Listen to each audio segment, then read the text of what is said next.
I think, the ultimate goal of the Digital Services Act.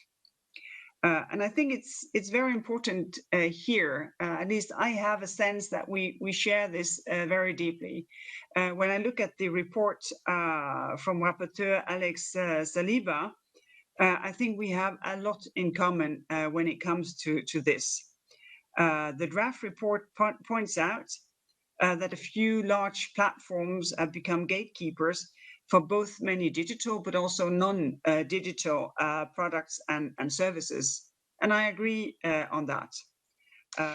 Well, thank you very much, and congratulations on your draft report. I have seen with interest the different things that you write, and as said also in my initial remarks, I think to a very large degree we're on the same page.